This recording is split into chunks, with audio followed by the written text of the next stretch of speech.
আসসালামু আলাইকুম রহমতুল্লাহি ওবরাকাতুহ। সবাই কেমন আছেন? আশা করি ভালো আছেন। আলহামদুলিল্লাহ, আমিও আল্লাহর অশেষ মেহেরবানিতে ভালো আছি। যারা আমার চ্যানেলে নতুন তাদেরকে তাদেরকে জানাই আন্তরিক মোবারকবাদ। বুখারী শরীফের একটি শিক্ষণীয় হাদিস আপনাদের সামনে তুলে ধরব। আশা করি ভালো লাগবে, সাথেই থাকুন।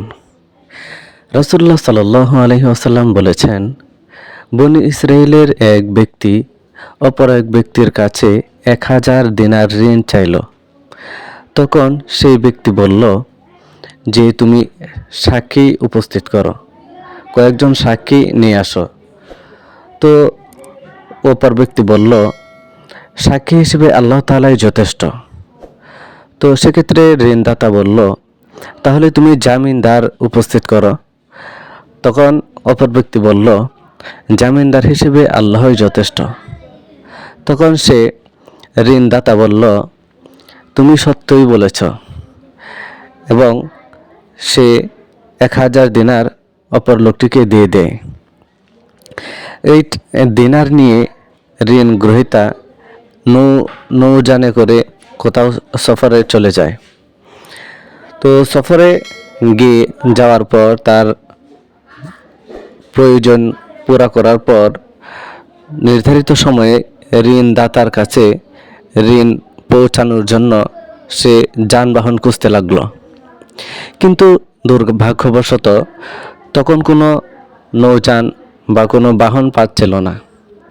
তখন লোকটি একটি কাষ্ঠখণ্ড নিয়ে কাষ্ঠখণ্ডটি ছিদ্র করে সেটার ভিতরে 1000 দিনার রেখে পাশাপাশি একটি পত্র ওই ঋণদাতার উদ্দেশ্যে লিখে সেই কাষ্ঠখণ্ডর ছিদ্রের ভিতরে রেখে কাষ্ঠখণ্ডটি সমুদ্রের মধ্যে রেখে দিল এবং বলল, আল্লাহ, তুমি তো জানো আমি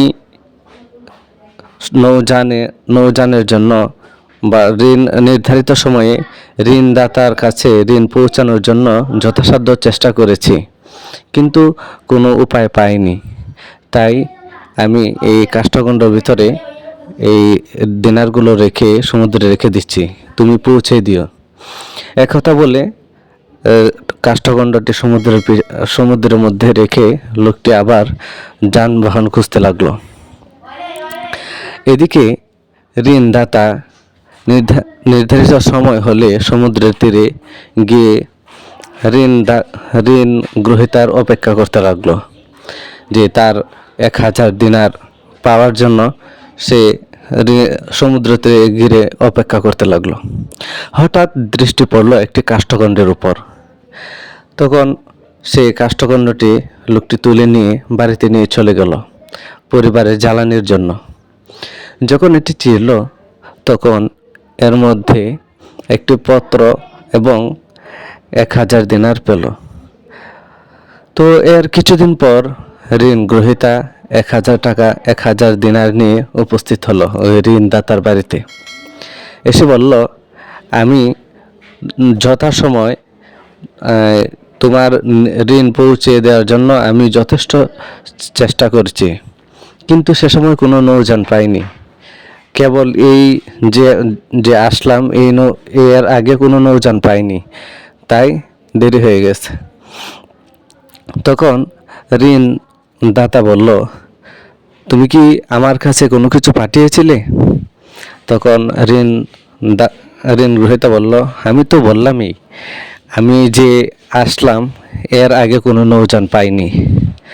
তখন ঋণদাতা বলল, আল্লাহ তাআলা তুমি যে কাষ্ঠখণ্ডের মধ্যে যে দিনার এবং পত্র দিয়েছিলে সেটা আল্লাহ তাআলা তোমার পক্ষ থেকে আমার কাছে পৌঁছে দিয়েছে।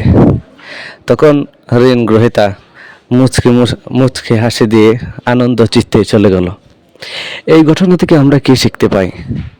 যে ব্যক্তি আল্লাহ তাআলার উপর তাওয়াক্কুল করবে, আল্লাহ তাআলার উপর সম্পূর্ণ নির্ভর করবে, আল্লাহ তাআলা তাকে সব কিছুর মধ্য থেকে সহযোগিতা করবেন, সাহায্য করবেন। কোরআনে এসেছে, ওয়ামান ইয়াত্তাকিল্লাহা ইয়াজআল লাহু মাখরাজা ওয়া ইয়ারযুকহু মিন হাইসু লা ইয়াহতাসিব। যে ব্যক্তি আল্লাহ তাআলার উপর আল্লাহ তাআলাকে ভয় করবে, আল্লাহ তাআলার উপর তাওয়াক্কুল করবে, আল্লাহ তাআলা তার জন্য সমস্ত রাস্তা খুলে দেবেন, সব কিছু তার জন্য সহজ করে দেবেন। আল্লাহ তাআলা তাকে এমন জায়গা থেকে রিজিক দেবেন সে ভাবতেও পারবে না। আল্লাহ তাআলা আমাদেরকে আল্লাহর উপর বেশি বেশি তাওয়াক্কুল করার তৌফিক দান করুন। আমিন।